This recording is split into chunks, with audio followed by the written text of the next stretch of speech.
cancels each other out. Hey, I was just joking around. Oh man, I missed the guitar. I was hoping to make a lot of noise. Just kidding. I needed to see if Patamon could fly. He has wings. Those aren't his ears? Those are his ears too. Okay. It's both.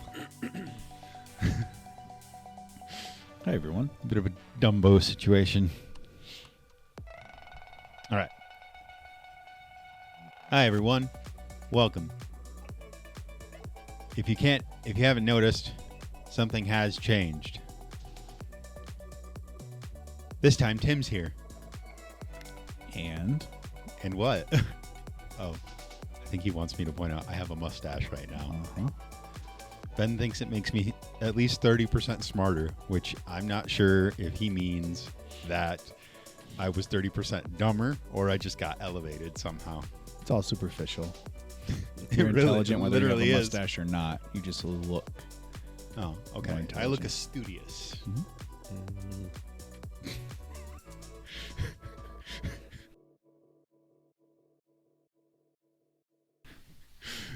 Welcome to Becoming That One House podcast. Welcome to Becoming That One House podcast, everybody. We are continuing our Remember When podcast series through a bit of the history through our church. Last week, we talked about the initial founding of our church and the first two pastors. Did we talk about? Was it two or is it just one? Well, Reverend Maynard was the first full-time pastor. Okay. And how Ben wants to beat his record. It's a goal. If the associate counts, which it doesn't, then I have a chance. If not, it's going to be hard.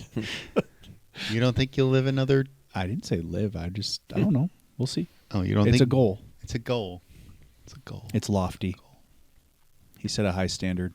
He did. He was He the did. right person to be the first full-time. There's no doubt about it. I mean, we're still here, so Well, therefore, he's setting yes. a pretty incredible tone. Mm-hmm.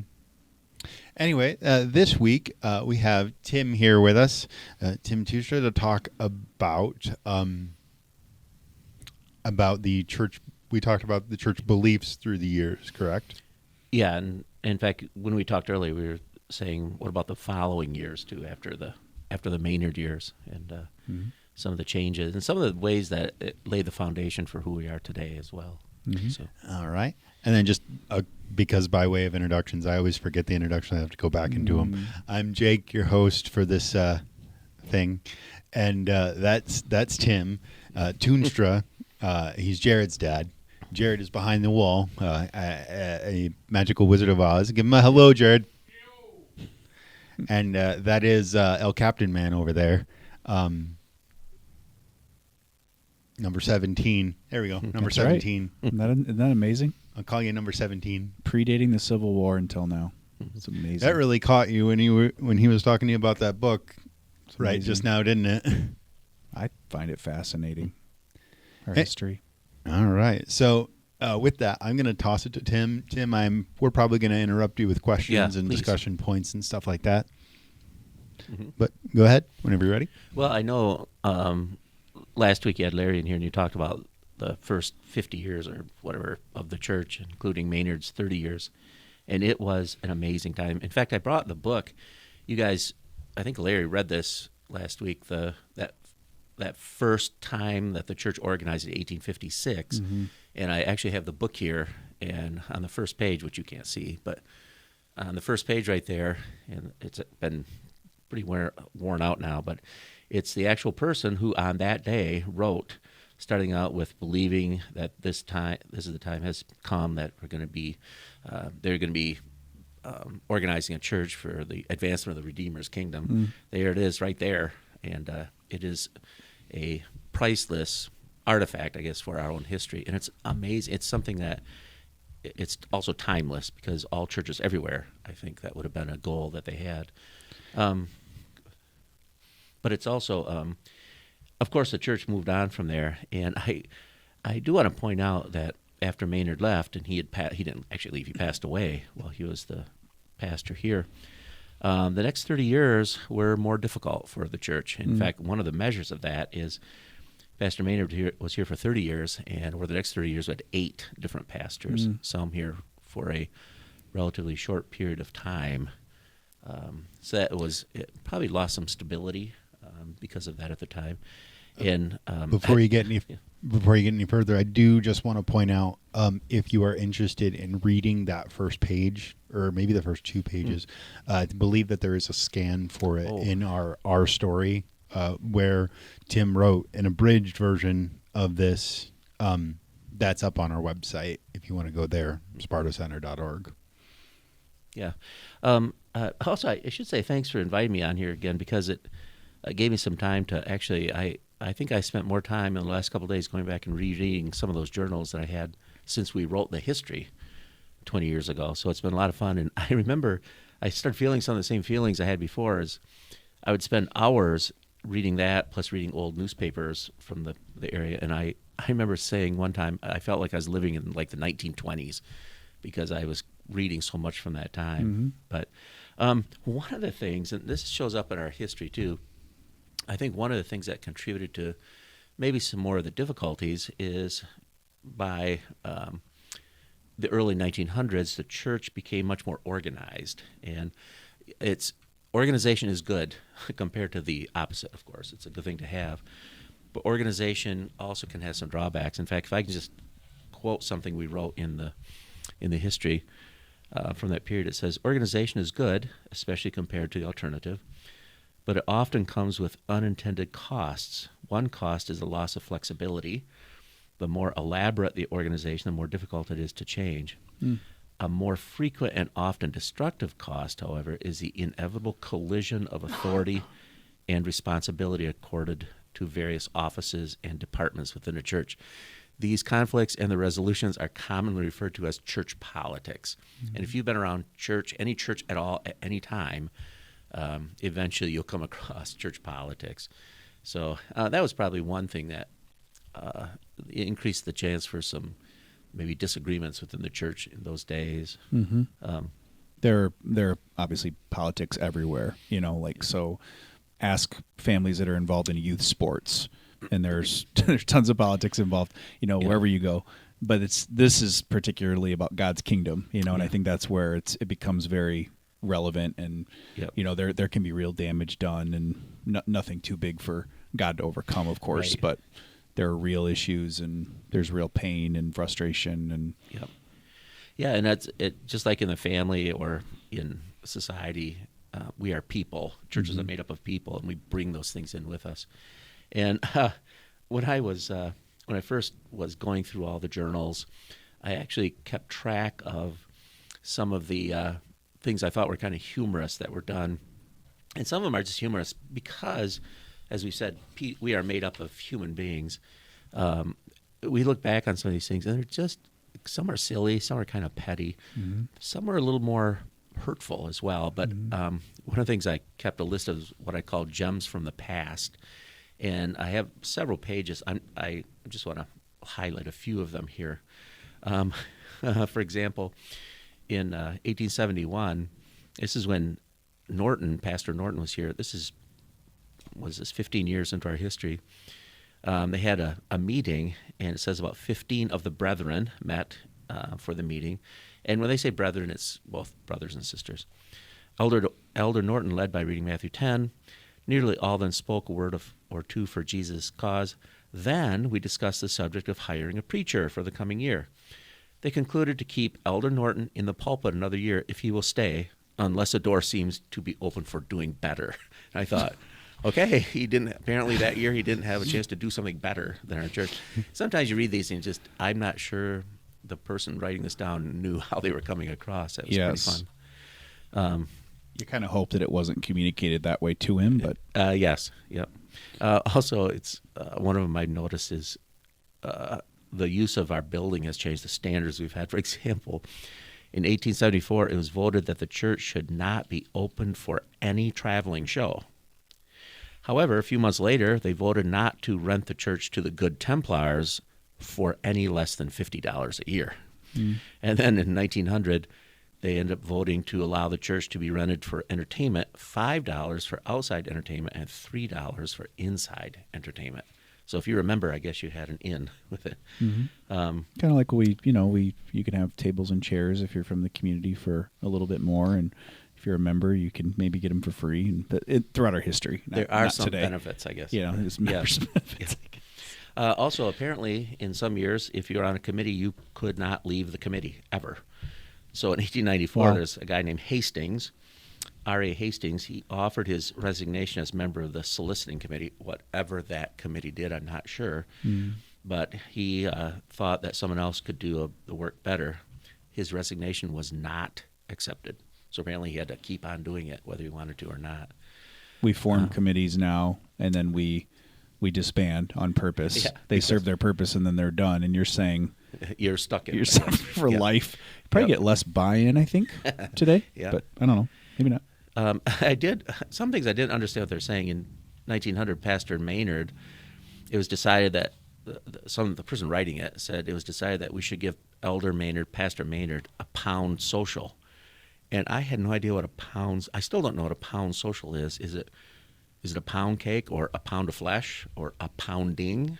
I will never know, probably. And if you don't know, I definitely don't know. Yes. Actually, if you don't mind me reading a couple more of these, Please. because they're interesting windows into the times. But in 1915, there was apparently they were having some money problems in the church. And it reads, at the morning service on this date, the sermon was omitted and the time given over to straightening about the finances of the church. Pastor Taylor called on the treasurer, Mr. Amadon, for a statement which he gave, together with an interesting and spicy talk on what members might possibly sacrifice or economize on in order to pay a little more to the church.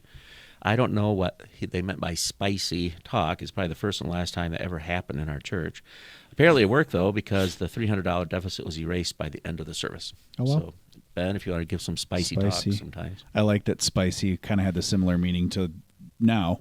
If I give a spicy talk, it probably meant something similar to that. Yeah. It's interesting they use that language. Yes. Yep. For me personally, probably the most important date in our church history is December 26, 1918. To me, that's a red letter date because it's the first time the term potluck supper was ever used in our history. So we have enjoyed those for over 100 years. It was cool. In 1937, we had a Pastor Odegaard, and he was offered a pay raise, and he refused to take it. They offered him a $5 a week raise. He said, "No, I won't take it." So immediately a motion was made by George Vandermeer that inasmuch as Reverend Odegaard refused to accept a raise in salary for $5 a week, that they pay that $5 a week to his wife, and the motion carried. So they had separate accounts. I wonder what kind of discussions were happening in the home after that. So, and one other interesting thing from the minutes, 1944, the Board of Deacons recommended that the social committee be suspended for the duration because of increased difficulty in securing food. And if you read this, you go, what is happening? It was probably during World War II, and they were rationing food at the time. And so they had to suspend some things. So anyway, it's interesting insights, I think, into the people at the time. And people, they are people. I read these. Some of them are funny. Some are silly. Some are touching. But as you had said in the last podcast, the gospel is the thread that runs through all of this. And in between these silly things, human things, you see people who deeply cared about their Christian walk. They deeply cared about the church and about the gospel. Yep. There's world events the recent one we can all think of as COVID. World events, we have to respond as a church, hopefully in a God-honoring way. But it's the world events often inform our history, our liturgy. It's not just a footnote. We went through a pandemic, and that meant a lot of things. It meant that there was a short time where we were wondering if we would make it, if we would ever be allowed to assemble again legally, and then what did that mean? And if financially we could stay afloat, and God was incredible during that time. Yes. But it's just it's very much informed how we worshiped, if we worshiped, how we were able to use technology to kind of stay connected, and but world events, World War II, that just informs how you do church. And So a lot of times those are informed. I think of like the Pentecostal charismatic movement and how that informed and infiltrated all denominations at some level. You had to kind of think about and process, what does this mean for us? And how are we going to accept this? Are we going to stiff arm this completely? Are we going to, we're affected by it because we live in this world. And like you said, we're all human beings. And so interesting. Yeah. It's interesting too that you mentioned the pandemic, because when I was going through the church history, they went through the Spanish flu right after World War I and had to close for quite a few weeks. So it was actually nothing new in our history. Doesn't make it any easier. I was going to say, you're talking about it is this massive thing that ultimately changed the way that we gather as not even just as a church, just as a world of people, right? It's still in the context of history, I think, just kind of a blip. It's interesting how on the ground it seems so massive, but like 100 years from now, it's going to be looked at probably like the Spanish flu or whatever. Yeah. Also, do you want me to break the mystery on what a pound social is? Oh, did you look it up? I did. I asked Alexa this morning, and Alexa did not know. That's why. Jared, tell your dad what you think of AI. Anyway. A pound social is like an old English way of just it's a party. It's a social gathering. Specifically, the context that Wikipedia gave me was it's for churches to welcome relatively new ministers or to celebrate specifically them. Is it pound weight or pound like a British pound? I think it's like a British pound. Oh. I didn't really read that, but like in the context of what it was saying, I think it's like a British pound. Like a, hey, you have a new job celebration, sort of, I guess. I don't know. I'm not an old English person. Would that I were. I would be a great Tiny Tim. But you look more like one today than you did yesterday. I don't know. Maybe that's fair. This is so interesting. I mean, just the history. Yeah. How rich it is and how far back it goes. And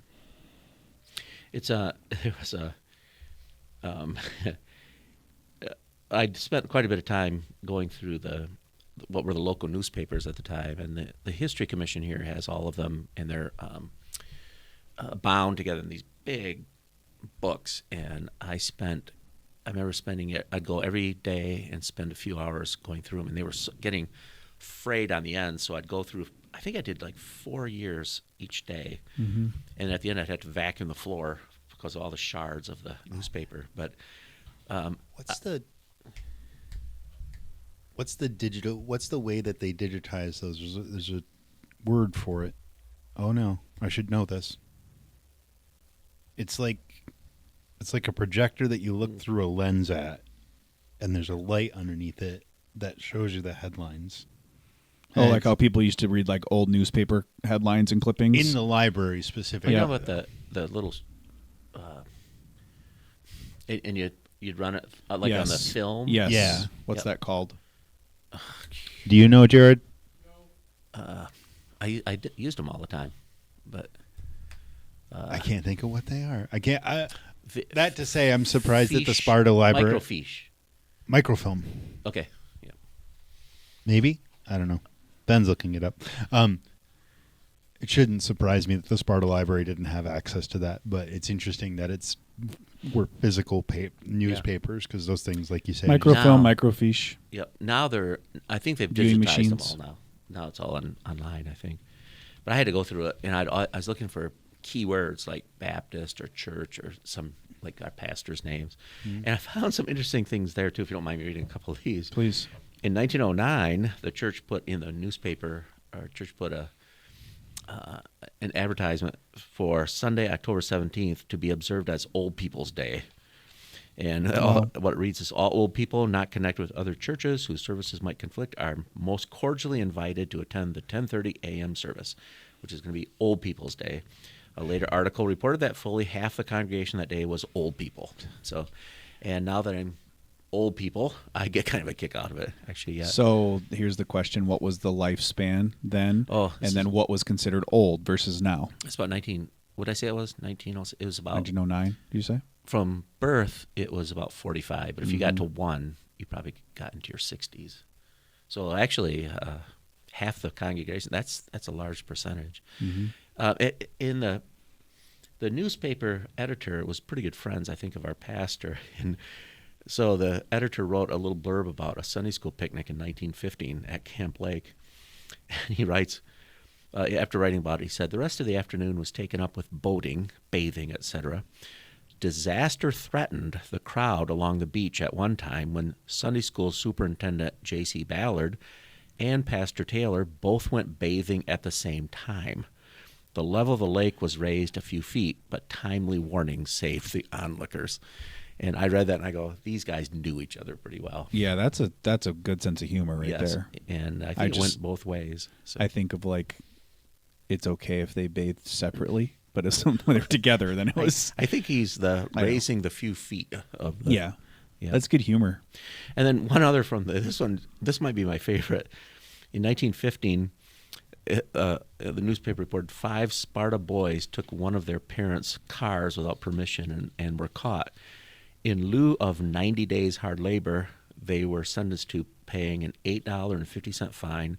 They had to sign a pledge of no alcohol for 1 year, and as part of their punishment, they had to attend the Baptist church every Sunday morning for a year. So they had to be punished by sentenced to a year going to our church. So that was pretty fun to read. Yeah. You know, I read these. These are fun, and it's a window into human beings. But also, some of them can be a little bit draining, probably.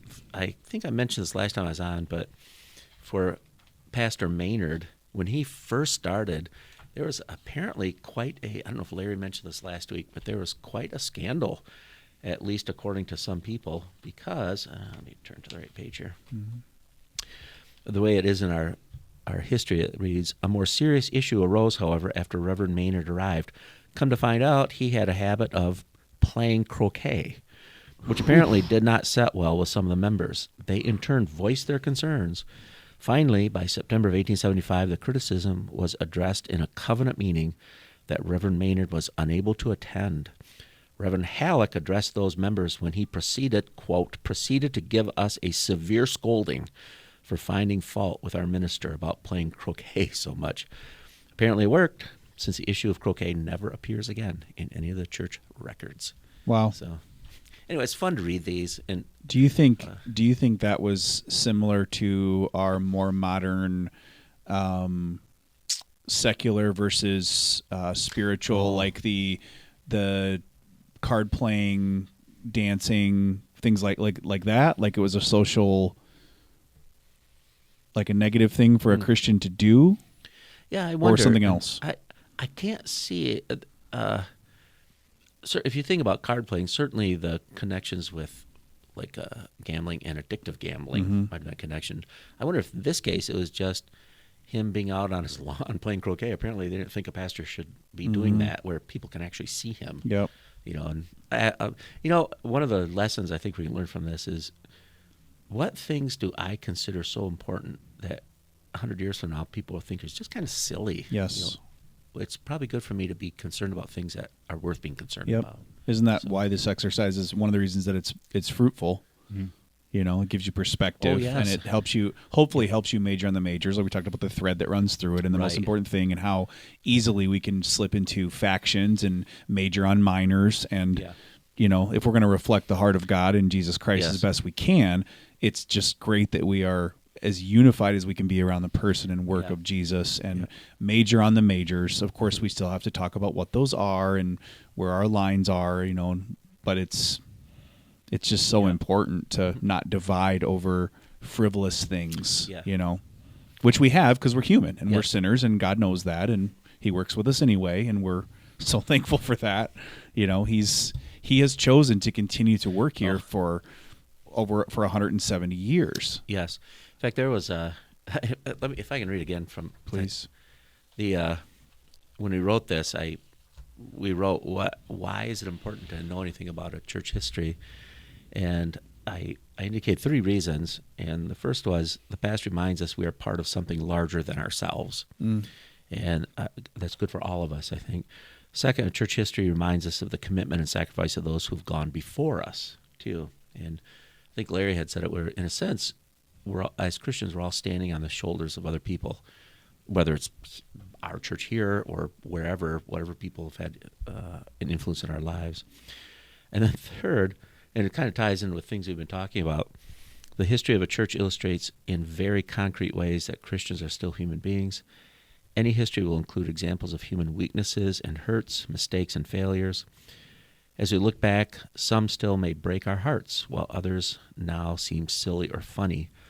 All these, however, remind us that we are still humans. Mm-hmm. They also make for many of the more entertaining parts of the story as well. And these are fun, and I sometimes I would actually kind of chuckle out loud when I was going through a lot of these old minutes and newspaper articles, but some still were heartbreaking for me because I knew people were there was pain involved, and that's just the case with any church anywhere. Yes, because we are humans, there will be negative things.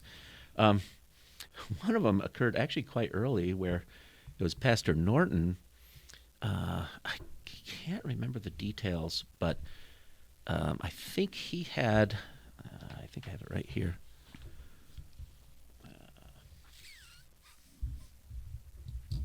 I think there was a Elder Norton, Pastor Norton was one of the people who were, of course, he was acting pastor. They'd voted on him each year, and he was, for several times, he was the pastor.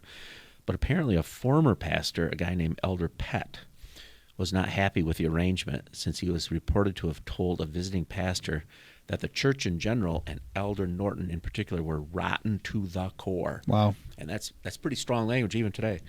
And so that's like moving from methods to motives. That's very clear. Like, I'm assigning poor motives. Yes. You're making no bones about it. It's not that you're making bad decisions. You're a terrible person. Yes. And so what they had to do is they ended up talking to Elder Pat, and they encouraged him to come to a meeting where they said, you need to retract that statement. And apparently he did. And he retracted it, and reconciliation was accomplished. There you go.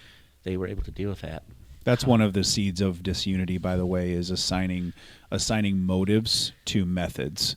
And again, there's a place and a time to say, yes, I've come to believe that your motives were really negative. But a lot of times it's when we jump from, I didn't like your methods, I disagree, and therefore your motive is bad. You're a bad person. That's what causes so much hurt and discord. And even over serious things, if we can agree to disagree, and if we can do the best that we can to stay in the methods category. I don't like your methods. I don't like how you said this. I don't agree with this. I think we can be cordial, and we can reflect what we need to reflect, as a church, even if there's pain or frustration, or people have to go their separate ways, or, but it's that assigning of bad motives so quickly. Yeah. And that's hard. That's hard to backtrack out of. If I say something like, I think you're deciding to that was unwise, that's different than saying you are a terrible person. That's right. Because I can make all the I can make all the apologies I want, but those words will stick in that person's mind. Yep. So, but in this case, it was retracted, and that's wonderful. That's a good story. There was a time too in our history, and churches, all churches probably have seasons of plateauing and seasons of growth and seasons maybe of decline. I think Larry said it last week. We have ups and downs in probably any kind of organization, because we're human beings, and churches are no different. And there was one of the most difficult times in our history was probably in the 1920s. And what happened was there was a pastor named Stevens, and I think he actually had quite a successful ministry. He was here for about 7 years. And a lot of things were going well, but the irony is how often when things are going well, that dissension can start to build. And it's hard from reading the notes, because people are very careful in what they put in church journals and things like that. So I don't know all the details, but I think there was disagreement over an addition to the church building. And anyone watching this who can remember the old church building, there was something called the East Room. And I can remember it because I spent time in there because I was naughty during the service. But that's another story for another time. But I think... So it was the opposite of the balcony. Yeah, I think that some part of the balcony might have been used too. Banish him to the East Room. Yep. And as there was growing dissension, and just reading between the lines, I think not everyone wanted that. And eventually accusatory letters were sent out, mailed to people, actually attacking their character, which is, again, hard to get out of. Yep. And not uncommon, it was the business meetings where the battleground ended up being formed. Eventually, they had to read some things from the pulpit on Sundays, and let me just read one of those. I am in the wrong place here. For the average viewer that doesn't know much about our history, where are you getting these books from? We have them here at the I know, church. but like how did you become aware of them? They were just here. Yeah, our church has always had them, and in this case, it's what they're doing is you have a church clerk that keeps minutes for the business meeting, and they used to have monthly business meetings, which I'm glad they did, because it's just a monthly window into what was happening at the church. And some was just boring. Yep. This is what the budget was or something. But every once in a while I'd read something, and after a while, the names start sounding familiar. I should point out, too, the first time I went through these, starting about the 30s and 40s, I began to recognize names, because I grew up here. I began to recognize names of people who were elderly when I was a kid. And so some of the names start to align with that. But eventually, the dissension in Stevens's ministry led to a resolution that had to be read in church. Now, if something reaches the level of something to be read in church, things are difficult. Yes. I'll just read what they wrote. It reads, "Whereas it is the sense of this church and congregation that further discussion of an irritating matter, which is the occasion of this resolution, will result in continued irritation and misunderstanding with a consequence of long drawn-out unhappiness, and will not only profit nothing, but be an irreparable injury to the success and welfare of the church. Therefore resolved that all concerned in the well-being of this church unite in an unanimous and concerted effort to erase all unpleasant memories which have been bred in the past, to make a studious effort to avoid further mistakes in the future, and to make past errors a stepping stone to greater and better things, and a guide to a wiser course of action. And also resolve that we, pastor officials and congregation, pledge ourselves to closer confidences and cooperation in the interest of the church, that we may preserve its good name, honor, and integrity forever inviolate in our own sight." Someone was actually writing pretty high level there. "And in the eyes of the world. And further resolve that it is the request of this congregation, should this resolution be adopted, that it be made a part of the church records." And here it is as part of the church records. It was voted on. And interestingly, it was Stevens, and he was the pastor. And again, he was doing well. There was, for whatever reason, and I get the impression there were some very strong personalities, some very opinionated personalities who, for whatever reason, just didn't like, even though things were going well and were causing problems for him. And eventually, he ended up resigning, and it led to a very difficult time. I think we had a lot of people left at the time. A lot of the officers, people in official positions in the church left. We were heavy in debt. On top of that, I think there's a fire in the parsonage, and the depression hit, and it looked dire for many people. It looked dire, but as happens so often, God had other plans. And a new pastor came in, and his name was Innes, and then you had two others, Bjork and Odegaard.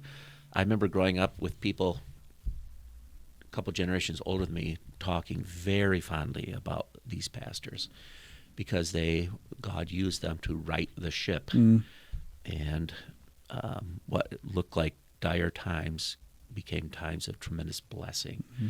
And in my own lifetime, we've gone through difficult times, a couple times at least, where it's been difficult, and God has done the same thing. In our difficult times, God has started a new work in us. Well said. I've seen that too. Just bringing something so good out of something so difficult, where you just can't see it at the time. And you think I would learn my lesson. You think I would stop saying, well, there's nothing good that can come out of this. This just needs to end, and and versus the posture of, I don't like this, I'm not comfortable, but Lord, I'm open. I'm open to what you might be doing that I can't see, which you're definitely doing something, but and if this is the season that you've ordained for me or for us, then let me just lean in as best I can and glorify you as best I can. And, that's easier said than done though, when you're in the heat of the moment. It's very hard, especially when there's personal attacks. We just talked about methods versus motives. And, I think that can be very, very difficult. So it's interesting too that these people, the people I knew growing up, I was very, very blessed with older people who were not very showy, but were very noticeable to me as examples of faithfulness to our church, and just lived it and were kind to me growing up. And I hope that I am that type of person as I continue on into my elderly years. So you are, and I appreciate that. I keep coming back to unity and like, what are we unifying around? Again, the person and work of Jesus, and what does that mean practically? When I come to worship, when I consider myself a member of this church, we're a church in a building in the middle of town. What does that mean? What does that mean for, my posture in worship? And what does that mean for my view of the community? And what does that mean for, it has so many ramifications, but one of them definitely is majoring on the majors and fighting for unity around the person and work of Jesus, and so you see that I'm not going to read a ton here, but you see that in a couple places as Paul's making an argument in 1 Corinthians. I'm just going to read two small passages, but he says in 1 Corinthians 1:10, I appeal to you, brothers and sisters, in the name of our Lord Jesus Christ, that all of you agree with one another in what you say, and that there be no divisions among you, but that you be perfectly unified in mind and thought. In the name of our Lord Jesus Christ, in the name of our Lord Jesus Christ, follow different sports teams and have different opinions. And yes, that doesn't solve every problem of orthodoxy and where we might, part ways or disagree, but in the name of our Lord Jesus Christ, be unified. And if we all just had that singular mindset, and the other passages, just in chapter 12, just as a body, one body, many parts. Just as the body, though one, has many parts, but all its many parts form one body, so it is with Christ. For we were all baptized by one Spirit, so as to form one body, whether Jews or Gentiles, slave or free, and we were all given the one Spirit to drink. Even so, the body is not made up of one part, but of many. So that unity in diversity, unifying around the person and work of Jesus Christ. In the name of Jesus Christ, we constantly have to recenter and reorient as believers around that. I have to, all of my preferences, some of them might be really interesting or really good, or people might agree with me, but am I willing to check those at the door, when I come into a worship setting? Am I willing to defer to somebody else's worship style? Well, why would I do that? In the name of Jesus Christ, so that our unity can be strengthened, so that we can have a better name, so that we can be known for people that rally around the person and work of Jesus Christ, so that we surrender and check our preferences, because that's what we're known for. And it's just hard, because that's just not our natural gravitational pull. Even as Spirit-filled believers, we're pulled in the direction of self-centeredness, and especially in this culture, consumerism. It's what can I get out of it versus what can I give and what can I offer. And so it's a fight. It's a worthwhile fight, but it is a fight for unity. And it's a worthwhile, good fight, but we have to just keep fighting for it for the name of Jesus. And it's interesting you did the 1 Corinthians passage, and some of those factions that are developed, some of them said, I follow Cephas, yes, which would be 1 Corinthians Peter. 1, yes. And one of them even said, I follow Paul. And Paul's writing about this. Yes. Paul had to say, not me. Yep. Right? And so that's interesting. Now, there did something came out of this time, I think, that really helped define who we are as a church as well. And if you don't mind, I'm going to mention that one as well. Please. And that is in the 1940s. Now, what had happened was our church began as a Free Will Baptist church, and then by about the turn of the century, we probably, and for those of you who care about the deeper theological things, we moved more toward a moderate Calvinism, probably, if that means anything to anybody. away from some of those roots. But one of the things that happened is we ended up joining a group of Baptists called the Northern Baptist Convention in about 1907. And we were part of that group for about 40 years. The difficulty is that the Northern Baptist Convention, they didn't have a statement of faith. In fact, a lot of Baptist churches didn't at the time, independent Baptist churches like ours. And as a result, they had a hard time when what began to creep into that denomination were some rejection of actually some very central Christian teaching. For example, the virgin birth was one of them of all things, which is pretty central, and also the exclusivity of Christ for salvation. And a number of churches split in the 1920s and 1930s. Denominations split to become separate Baptist denominations. But our church held on, even though by the 30s we realized we need to have our own statement of faith to make sure that we are reaffirming the foundational Christian truths. Then by the 1940s, it got to the place where our church eventually said, we can't continue. There are people in positions within this association of churches, the Northern Baptist Convention, that are actually not teaching Christian things. And so we decided as a church to leave, and I came across this. This is in 1947, and this is how the church left and joined the new, it was called the Conservative Baptist Association. Conservative is nothing political. It just means conserving the basic biblical teachings. Yep. Well said. And as I read it, it's very subtle in here, but it reminds me of two things we've really tried to be at the same time. And let me just read this. It says, the pastor presented the new, this is to the congregation to vote on. The pastor presented the new Conservative Baptist Association, which is in the process of being formed, together with its proposed constitution to be considered for adoption at the regional conference in Chicago in November. After discussion at considerable length of all the phases and all the problems involved, is regularly moved and seconded that, number one, the pastor proceed, the church membership, that doesn't work right. Though the pastor proceed to inform the church membership of this new Conservative Baptist Association. Second, providing the new Conservative Baptist Association does not set itself up to be merely another group of dissenters, but will espouse and embark upon a wholly positive program of Christian enterprise. And when I read that, I thought, this is something to be proud of, because on one hand, we were saying, and we continue to say, we hold these central Christian teachings without apology.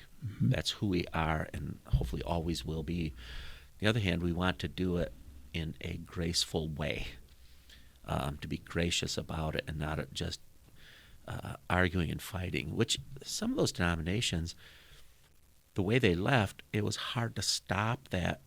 The denominations had that's what I'm looking for. It became part of their DNA. I think it's like they continued to fight after that. Yep. And so I thought this kind of represents, I think, something we want to be as both people of truth and people of grace at the same time. And we haven't always done it perfectly, but I think it's at least two of our main principles: teach the truth and be gracious at the same time. Yep. So. There was one man that walked the earth 2,000 years ago who didn't hold grace and truth in balance. He was 100% of each of grace. He was full of grace and truth. Fast forward to modern day, and it was said of a man named Sid Toonstra at his funeral that the more truth he learned, the more gracious he became, or at least it was revealed. And I just thought, wow, that's quite a sentiment, which was very true and very accurate. If you knew him, but I had met him. Yeah, you met him once or twice. Yeah. But yeah, that rung in my head when that was Pastor Nate said that about Sid, that the more truth he learned, the more gracious he became. I think that's to be able to. There is a time and a place to walk away, to disaffiliate or de-affiliate. I mean, there's a time and a place. You don't want to jump to that, and it sounds like they really wrestled with that for a while, and I like that. That's good wrestling, to the point of like, we've crossed a line here, or it would be in our best interest, but how we do it matters a lot, right? Yep. Yeah, in fact, just from looking at denominations in general, which is because I teach a lot of sociology of religion, it's interesting to watch denominations that when they split and they argue and split, they just keep splitting after that because it's just who they are. It's like almost like I'm saying this in a very general way that is statistically true.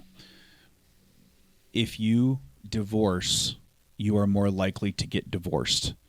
And if you divorce again, you're more likely to get divorced again. Now, again, there's plenty of redemption stories. Absolutely. There are plenty of people that have come out of very broken marriages, abusive marriages, toxic marriages, or they were the ones that were toxic and they repented and they were with the Spirit of God. You can have a 0% chance of divorce, no matter what you've come from. But in a generic sense, I think there is, again, that natural pull, that natural flow. If you don't fight against it, it is to just keep splintering. Yeah. I think splintering begets splintering. I think, to use therapist language, I think avoidance perpetuates more avoidance. The more you avoid issues, the more likely you are to avoid issues. The bigger the issues get, the more likely you are to avoid them. So how do you break that? The Spirit of God can break that, but that's, again, the natural gravitational pull is to splinter. Left to our own devices, apart from yielding to the Spirit of God, that's what we do. And it's not just churches. That's what we do as people, so. Yeah. Yeah. I remember, and so just on that, when reading it, and it's so subtle, but the way they wrote this, I was thinking that's what we want to be. I love that you pulled that out. I think that encapsulates who we want to be. Absolutely. Yeah. It's and then if you don't mind me just finishing this, by about 1950, this was probably the last thing that set the stage for who we are as a church today, because by this time, or within a few years, we had a lot of things we just take for granted, like a youth pastor. I shouldn't say it that way. A pastor and an assistant pastor are just been very common since then. We bought our first bus, like in some of those years that we've now always had buses, and we had vacation Bible schools or equivalents of those things, and we've always had a Sunday school that was part of that. So it's who we are today. We change things, of course, but who we are today is, in many ways, the foundation was laid by about the middle of the 19th. The foundation who we are spiritually was from the beginning, but who we are organizationally and maybe the key characteristics that we have were probably by the middle of the 20th century. Good things. Not that all good things have happened. Right. In fact, anyone who's been connected to a church of any length of time you will have difficulties. Or any organization. Again, it's just something to be grieved that it happens with Spirit-filled Christians too. Yeah. Because we're still sinners. Yep. We still struggle, unfortunately, but we do, and I think that's what I just want to make sure, like every organization that's been together long enough struggles with all of these things. It's just that, unfortunately, Christians are not immune to this. Yes.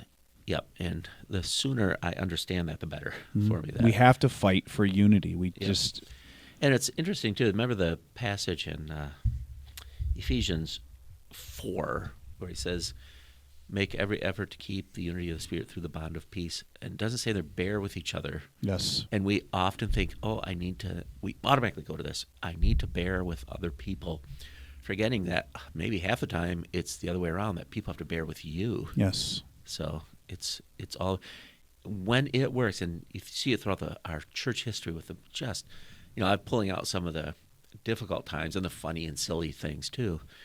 But through it, there's that constant thread of this is the gospel, and so many of them were committed to the gospel, and you just saw it in wonderful times. And yes. And I've gone here 65 years, and there have been a couple times that have been very difficult, but I have massive amounts of really good memories of and relationships with people who. That's have another just reason been this great. matters so much, is to not forget that. It's so easy for our brains, for us socially, to focus on the negative. Yeah.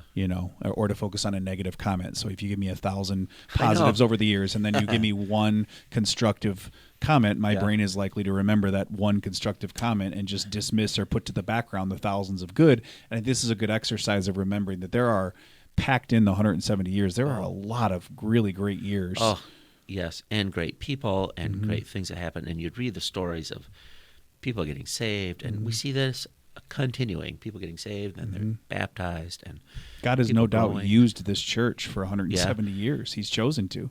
Yep. And I just keep thinking, even in hard times, we always have to remember that God still has other plans for Yes. us. That they're, I know we have a rich history, and I want this to not be like panic stricken, but to keep us humble, that the gates of Hades are not going to prevail over the kingdom of God no matter what. But that does not necessitate that God continues to just use Sparta Center Church.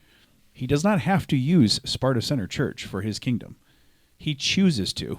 It is a privilege. It is a blessing. I'm not trying to scare anybody, because we have 170 years. Yeah. You might go, Ben, okay, like what, in year 171, he's just going to give up. I really mean that, though. There's a humility there. There needs to be a humility to, he chooses to continue to use us as a church. He doesn't have to. It is a blessing and it is a privilege. Yeah, and we can choose to make ourselves available to be part of that. When I read this too, God uses people, and in fact, I was looking through the history, and I forgot about some of the things we had written about at the time. Some people who just were lifelong members, and they just served. Yes. And they had rich welcomes into heaven because of their faithfulness. I think of your dad. He didn't, when I knew him, he didn't have the spotlight. He just served. He just opened his home, and then he had an ashtray at his Bible study because he had a smoker, and he didn't want that to preclude the person from being able to come. And he just served, and he was just gracious, and he spoke the truth in love, and he just did that. And he did that year after year after year. And yes, I'm sure there were times where he was a little bit more front and center and more in the spotlight at this church. And when he was younger and I wasn't here yet, but the one that I knew, it was a little bit more behind the scenes, and he just served. Yeah. And how do you count that? How do you measure? Because that's just incredible. Yeah, and I think of Nate's phrase to finish well. And in fact, do you remember Jim Bellamy? Oh yeah. Do you know him? Yeah. Bee's husband. Yep. Yeah.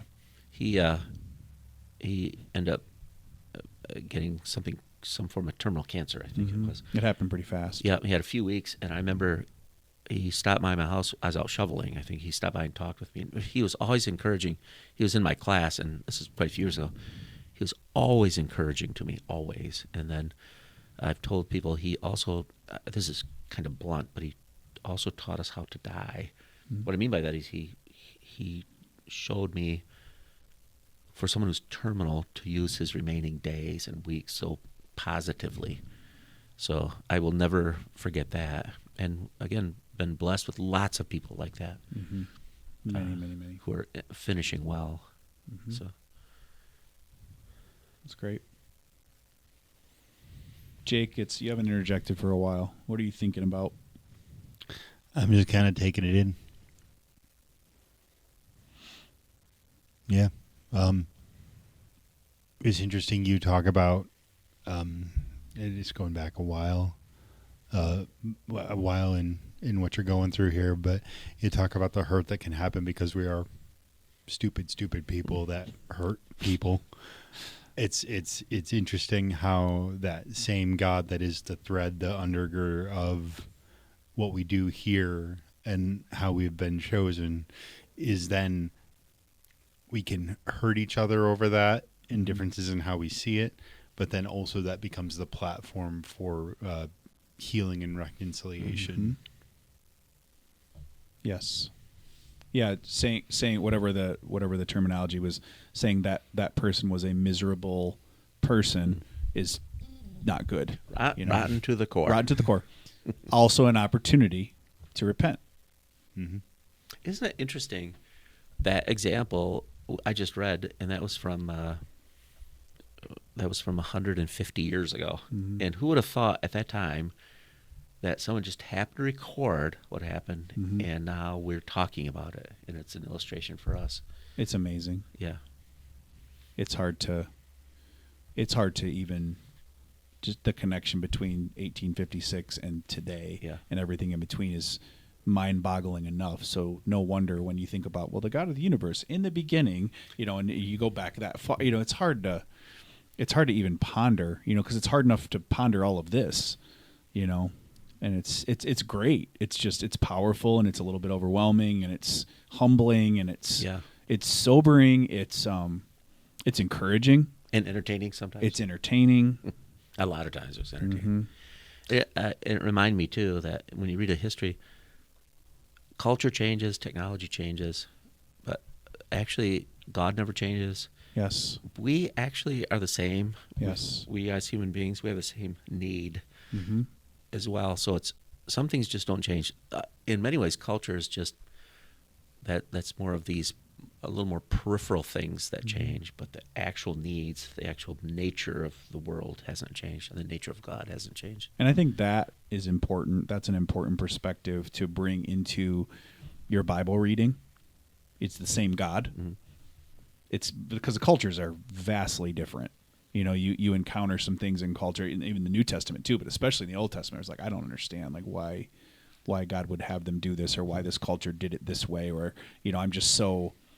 I'm so weirded out, or I'm so almost offended by slavery. You'd have to talk about what kind of, I don't want to get into all this, but the kind of slavery that it was. But still, it offends my sensibilities, or just a war culture, that God worked with and through, and I just think it's good to bring that perspective into look for that same God. Because that same God declares himself to Moses as the Lord and Lord, compassionate, slow to anger, and abounding in love, and maintaining love to generation after generation, but yet doesn't leave the guilty unpunished. That's what God says about himself, and that happened. That was a long time ago. Same God that showcased that in human eyes, brought that into human form in Jesus Christ, and will one day return.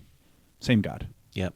In fact, that 2,000 years was just a blip for him. Mm-hmm. So I think of, if you go back all the way in history to Adam and Eve, and you read that story, and I just think those people are me. Mm-hmm. That's right. They'd sound just like what That's I would the do. point. So God doesn't change. Who we are really inside doesn't change. Mm-hmm. Our need hasn't changed. And when somebody says to me, well, if I was in Adam's shoes, I think I would be hopeful that I would do it differently. And I say, I guarantee that you wouldn't have. And they say, why not? And I say, because you know the story, and you still continue to reenact the same sin that is destructive and awful. They didn't know that. Yeah. I'm not saying they didn't know anything, but they didn't know that. Right. And we know that, and it doesn't stop us. It doesn't stop us from repeating the same thing.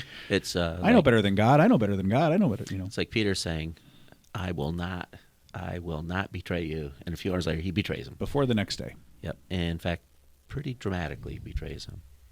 Mm-hmm. And then Jesus cooks him breakfast on a beach. Yep. And there's some reconciliation. Mm-hmm. Yeah. Go feed my sheep. That's right. Thank you. Tim, do you have anything to offer about the recent name change we've had? Yeah. If we're talking about historically, first of all, I think we might have mentioned this before. The church has had several names in its past too. So if that's what we're referring to, in fact, a lot of people don't realize we were a Free Will Baptist Church, which is different theologically than most Baptist churches in the area, and who we are now, actually. So sometimes people will say, we've always been something, and I just say, well, you haven't taken a look at our history. Mm-hmm. But we've also had different names as well. Usually Baptist has been in the name, but not always.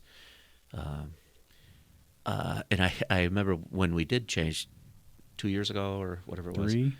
Is it 3 years already? Think so. But it was. Is it really? Not sure. I've just told people, because a couple of people in the community have asked me about it. I 2 or just said, 3. we're the same. We believe the same. Yep. We do the same. It's just not, the term I've used is we don't lead with our denomination. Well said. That's not. I like that a we lot. don't want to put that out there. Although it is part of who we are and what we believe. I'd like to think we believe these basic things because they're biblical things, Mm-hmm. not because they're necessarily Baptist or not Baptist or whatever. Right. Yeah, I would agree with that because I never, even when it was called SPC, I never thought of this place as like a Baptist church. It just was a place that, how do I put it, taught the way I thought. Yeah. Yeah. In most regards, there's obviously things that everybody disagrees with, but the idea is that you work through those because same God. Yeah. Yeah, these books are huge sources of what we are like truly reading through their eyes. So, yeah. Well, I think that's everything for this week. This has been the kind of the second part of has been the second part of our Remember When series, kind of the second part of our church history. We'll be continuing this series for the foreseeable future, probably even past our Remember When series a little bit. If I'm looking at the schedule, actually, we're really excited. We have up next, beyond just the general history of our church, we have the last 5 pastors. Is it Doug was not only like lesser, but Doug was the youth pastor. Yeah, but for 7 years, Bruce Kalish, Jim Lacey, Nate Wagner. So the reverse order would be Nate Wagner, Bruce Kalish, Jim Lacey, and we're going to have all of them, including Doug Bitework, including having Doug and Josh, the former youth pastor and the current youth pastor, together on a podcast. So there's going to be a lot of really there's going to be a lot of interesting things, and I would not say lesser at all. I think that the impact, is it Doug Bitework? I didn't mean lesser at all. I just meant Bitework. Is that his last name? Yeah. Bitework. I meant to clarify that he was not the lead pastor; he was the youth pastor. I was going to say just the way that Tim's generation of people within our church refer to him. Doug's stories continue to live and breathe. Oh yes, today in our church. Yeah. Anyway, we're really excited about doing that. Nate will have next week, I believe, when we interviewing him from actually the couples retreat, because he's teaching that this weekend. Actually, if you're watching this on Friday, he's probably teaching us right now. Oh, he's so good. Wow, I miss him so much. Present tense moment. Yeah, reflect. He is really good, and I do miss him. He is really good. He cannot be replaced. Cannot be replaced. Or duplicated. No, definitely not. Anyway, other than that, I don't have it here, but if you have any questions for us, you can feel free to fill out one of those Connect With Us at Sparta Center, it's Connect With Us at That One House communication cards. You don't have to fill out your name or anything. We'll never use your name on the podcast. Oh, Ben has one. Everybody look at Ben. Hopefully the person didn't put their name on there because you can freeze frame. Uh-oh. They didn't. Okay, good. Anyway, if you have any questions for us, we will address them as they come up. Again, we're taking a break from our sermon series this week. Is Remember When Part 4. Who is it this week? Is it you? Yep. Do you know what your title is yet? Remember when Jesus saw Nathanael. Remember when Jesus saw Nathanael. And maybe you'll actually get my voice on the video sounding like the same voice. Maybe. Doubt it. Anyway, we'll see you Sunday.